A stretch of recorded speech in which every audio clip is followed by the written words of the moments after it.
Hello everyone and welcome to cricket पर। तीसरा test जो है इंडिया वर्सेस इंग्लैंड का वो राजकोट में होगा 15 फरवरी से, और उसके बीच जो है कहीं ना कहीं 9 से 10 दिन का गैप है। और इसी बीच एक रिपोर्ट आ रही है कि शायद जसप्रीत बुमराह, जिन्होंने इस वाले मैच में अभी जो दूसरा मैच हुआ है तहलका मचा दिया है, बेन स्टोक्स ने खुद तारीफ करी है कि यार what a player Jasprit Bumrah is.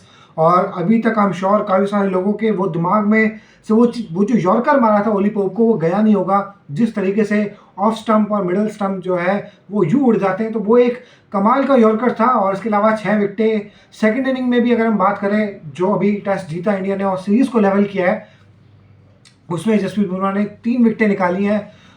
3 important विकेटें। अगर हम बात करें, इसमें बेन फोक्स भी था, जॉनी बेस्टो भी था, इसके अलावा अगर हम बात करें टॉम हार्टली भी था। और अब ये कहीं ना कहीं रिपोर्ट्स निकल के आ रही हैं कि जसप्रीत बुमराह जो है शायद तीसरे मैच के लिए उनको रेस्ट दे दिया जाए, ड्यू टू वही कि वर्कलोड मैनेजमेंट आपको करना होता है फास्ट बॉलर का उस रीज़न की वजह से। अच्छा, बात कर लेते हैं कि बुमराह ने अब तक इस सीरीज़ के अंदर कितनी बॉलिंग करी है। स्पेशली जिसने अगर पूरा मैच देखा हो उसको पता होगा कि सेकंड इनिंग में बुमराह को थोड़े से एक्सटेंडेड स्पेल्स जो है वो दिए गए थे इन कंपैरिजन कि जो फर्स्ट इनिंग्स थी, या फिर उससे अगर हम पहले चले जाए फर्स्ट टेस्ट मैच में भी अगर हम बात करें, इतने एक्सटेंडेड सेशन स्पेल्स जो है वो बुमराह को नहीं दिए गए थे। अब तक इस सीरीज के अंदर अगर हम बात करें, बुमराह ने 57.1 ओवर्स डाल चुके हैं, मतलब ऑलमोस्ट 57-58 ओवर्स जो है इस अब तक इस सीरीज के अंदर जसप्रीत बुमराह डिलीवर कर चुके हैं। अगर हम बात करें सेकंड इनिंग्स की, जो सेकंड मैच था उसकी फर्स्ट इनिंग में जसप्रीत बुमराह ने 16 ओवर डाले थे। इसके अलावा अगर हम बात करें जो सेकंड इनिंग्स थी दूसरे मैच की, उसमें जसप्रीत बुमराह ने 17.2 ओवर्स डाले थे। अच्छा, अब यहाँ पर बात ये है कि अगर जसप्रीत बुमराह को रिलीज किया जाता है तो इंडिया के पास तो कोई बॉलिंग अटैक बचेगा ही नहीं। मुकेश कुमार, शोएब बशीर की विकेट निकाल ली, बहुत बड़ा काम करा भाई।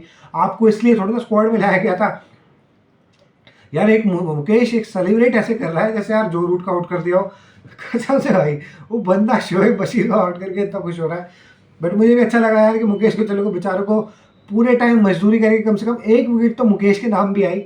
और लेकिन अगर बात करें यार, जसप्रीत बुमराह अगर नहीं होंगे तो फास्ट बॉलिंग अटैक तो यार बिल्कुल ही ऐसा लगेगा कि जान ही नहीं है, बेजान सा फास्ट बॉलिंग अटैक है। पिचेस अगर इस तरीके की होंगी तो और मुश्किल हो जाएगी। हालांकि सिराज के ऊपर अगर हम बात करें तो उनको रिलीज कर दिया गया था, घर उनको भेज दिया गया था। मतलब हैदराबाद में जो मैच हुआ था उनको कहा गया था कि यार आप अपने घर पे रुको, हम इस जो सेकंड टेस्ट मैच है उसमें से आपको रिलीज कर रहे हैं। टू मच टेस्ट क्रिकेट जो है उसमें टू मच क्रिकेट जो है उसको साइड किया गया था, उसके पीछे का रीज़न। और मोहम्मद सिराज को जो है टेस्ट स्क्वाड में से रिलीज कर दिया गया था। अब तीसरे टेस्ट में ऑब्वियसली मोहम्मद सिराज जो है वो हमें रिटर्न करते हुए दिखेंगे, बट अगर जसप्रीत बुमराह को रेस्ट दे दिया जाता है तो वो कहीं ना कहीं हमारी फास्ट बॉलिंग लाइनअप को काफ़ी ज़्यादा वीक कर देगा। हालांकि इस पर कुछ भी ऑफिशियली बयान नहीं आया है, ना ही अजीत अगरकर, ना ही अगर हम बात करें राहुल द्रविड़, ना ही रोहित शर्मा, किसी ने भी इसके ऊपर कोई ऑफिशियली सिग्नल नहीं किया है कि शायद जसप्रीत बुमराह को रेस्ट दिया जाए। अब सीरीज की अगर हम सिचुएशन देखें यार, पहला मैच अच्छा खासा लीड था 190 रन का, और फिर वो मैच हमें ठुक जाना बुरी तरीके से।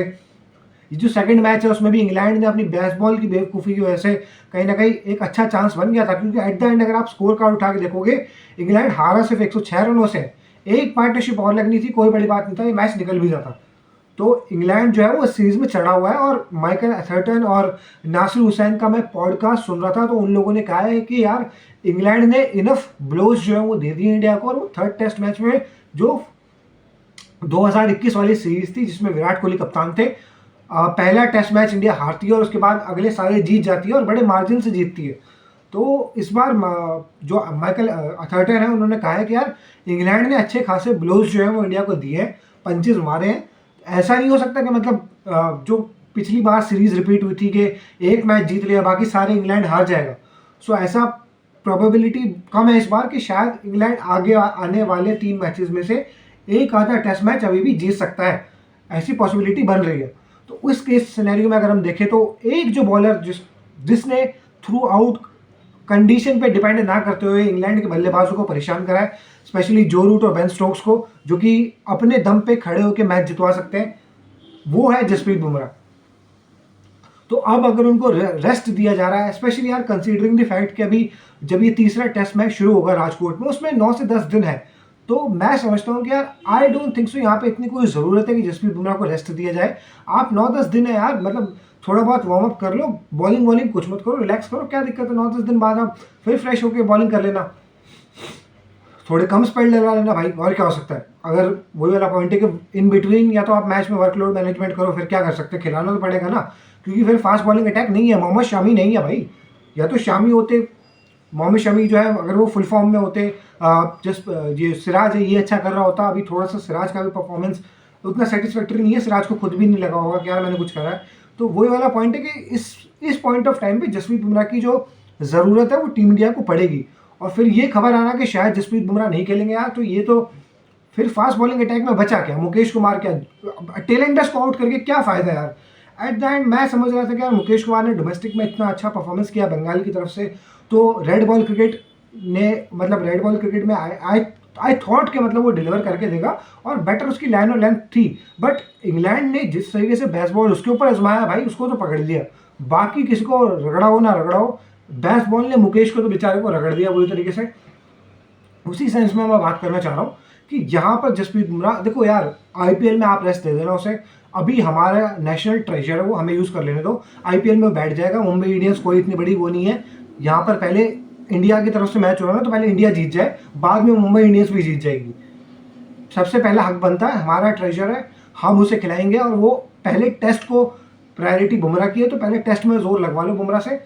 वो फ्रेंचाइज क्रिकेट, आईपीएल, भाई रिस्पेक्ट है। देखो ऑब्वियसली मुंबई ने भी इन्वेस्ट करा, मुंबई भी चाहती होगी कहीं ना कहीं जो रिस्पेक्टिव फ्रेंचाइजीज, चलो एक फ्रेंचाइज का नाम क्या लेना, हर एक फ्रेंचाइज कहीं ना कहीं चाहती है कि यार उसका प्लेयर फ्रेश रहे थोड़ा सा और फिर लीग में आके जोर लगाए। लेकिन मैं ये कह रहा हूँ कि यार अगर आपके पास ऑप्शन है ना, तो यार आप आईपीएल से रेस्ट ले लो। लेकिन बॉस जितने पैसे बुमराह को मिल रहे हैं बीसीसीआई दे दे अभी बुमराह को, उतने पैसे जितने लीग में मिलने हैं भाई, वो जसप्रीत बुमराह को बॉलिंग कर लेने दो टेस्ट में, उसका अच्छा पैच चल रहा है, वो अच्छे फ्रेम ऑफ माइंड में है, वो अच्छी बॉलिंग कर रहा है, उसका रिदम बढ़िया है, उसके पास कंट्रोल आ चुका है और ज़्यादा इंजरी के बाद। ठीक है, इंजरी के बाद से अगर हम देखें तो जसप्रीत बुमराह ने आयरलैंड वाली सीरीज़ खेली, उसके बाद जसप्रीत बुमराह ने आई थिंक जो वो ओडीआईज हुए थे बिटवीन इंडिया एंड ऑस्ट्रेलिया वो भी खेल लिए थे। उसके बाद शायद उस वाल नहीं, ऑस्ट्रेलिया और जो इंडिया के बीच में आई थिंक जो ओडीआई सीरीज हुई थी, एक आध मैच कोई खेला होगा उसमें जसप्रीत बुमराह ने, वो भी नहीं खेला था। लेकिन हाँ, एशिया कप जसप्रीत बुमराह ने पूरा खेला। उसके बाद अगर हम बात करें वर्ल्ड कप जो है पूरा खेला। उसमें बात चल रही थी कि जो नीदरलैंड्स और इंडिया का जो मैच हुआ था, आई थिंक दिवाली वाले दिन हुआ था या एक आध दिन पहले, उसमें बात चल रही थी ऐसा कि शायद जसप्रीत बुमराह को रेस्ट दिया जाएगा। लेकिन फिर उसमें भी रेस्ट किसी बॉलर ने भी रेस्ट नहीं किया था, सबने खेला था।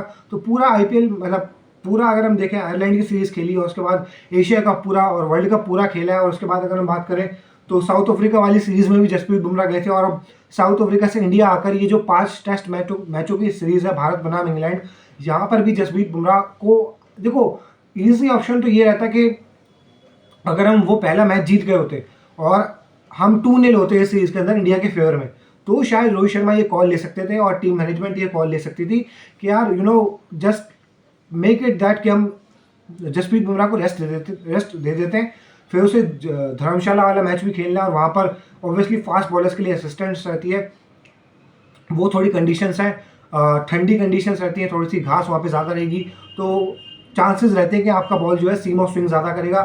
सो वहाँ पर Jasprit Bumrah all the more effective हमें आते हुए दिखते। बट अब ऐसी रिपोर्ट्स क्योंकि आ रही हैं कि यार जस्सी को रेस्ट दिया जाएगा, तो वो थोड़ा सा दिमाग ख़राब करता है। अगर हम देखें जसप्रीत बुमराह के अलावा कौन ऑप्शन है, तो फिर वही बचता है स्क्वाड में। सिराज को रिप्लेस किया, मतलब हाँ सिराज को रिप्लेस किया गया था तीसरे टेस्ट मैच के लिए मुकेश कुमार के द्वारा। और अब अगर हमें देखने के लिए ये मिलेगा कि मोहम्मद सिराज अगर वापस आते हैं तो शायद और अगर जसप्रीत बुमराह को रेस्ट दिया जाता है तो आपके पास जो 3 फास्ट बॉलर स्क्वाड में होते हैं वो इस तरीके से हैं कि मोहम्मद सिराज, उसके बाद मुकेश कुमार, उसके बाद आवेश खान। सो आपको यहाँ पर पता चल ही रहा है कि एकमात्र सिर्फ अब जो बॉलर बचता है बुमराह के बाद वो हमारे पास सिराज है, क्योंकि कंसीडरिंग के मोहम्मद शमी जो है वो अभी इंजर्ड है, उनको अभी टाइम लगेगा आने में। तो ये वाला फास्ट बॉलिंग अटैक ना कन्विंसिंग लग नहीं रहा कि ये मैच जितवा सके। ठीक है, सिराज एक ऐसा बॉलर है जिसको आप कभी काउंट आउट नहीं कर सकते। अगर उसको विकेटें मिलना शुरू हुई, वो काफ़ी पैशनेट बनता है और वो मतलब लग के विकेट निकाल सकता है, वो लंबे स्पेल डाल सकता है, वो अपना बॉडी को फोर्स करता है, वो पैशन डालता है, वो एनर्जी डालता है, उसके पास वो चीज़ है कि यार अगर एक विकेट मिल गई है तो मैं पूरे बैटिंग लाइनअप को खोल के रख दूँ। लेकिन एट द एंड हमें ये भी ध्यान रखना पड़ेगा कि जसप्रीत बुमराह ने जिस तरीके की इन विकेट्स के ऊपर बॉलिंग करी है जहां पर कंपैरेटिवली ठीक है असिस्टेंस होती है अगर आपके पास वो स्किल हो रिवर्स स्विंग वाला, लेकिन एट द एंड यार यहाँ पे जोर लगाना पड़ता है, यहाँ पे ऐसी विकेट नहीं मिलती। जितने भी फास्ट बॉलर्स जिन्होंने पुरानी बॉल के साथ रिवर्स स्विंग करके विकेट लिए उनसे पूछ लो कितना जोर लगता है, सभी ये बताते हैं कि यार अच्छा खासा आपको दम लगाना पड़ता है। तो वो चीज़ भी है कि मतलब जसप्रीत बुमराह ने दम तो लगाया है, बट मेरा यार सिर्फ ये कहना है कि अगर हो सके तो इंडिया के कॉज के लिए ज़रूरी है कि जसप्रीत बुमराह हमें तीसरे मैच में खेलते हुए दिखें। तो यही था गाइस इस वीडियो में। अगर आपको वीडियो पसंद आई हो तो वीडियो को लाइक कर दीजिएगा, चैनल को सब्सक्राइब कर दीजिएगा एंड वीडियो को शेयर कर दीजिएगा। मिलते हैं आपके साथ नेक्स्ट वीडियो में। थैंक यू भाई, जसप्रीत को रिलैक्स करना दो, कुछ काम नहीं करना जसप्रीत भाई, रिलैक्स करो बस।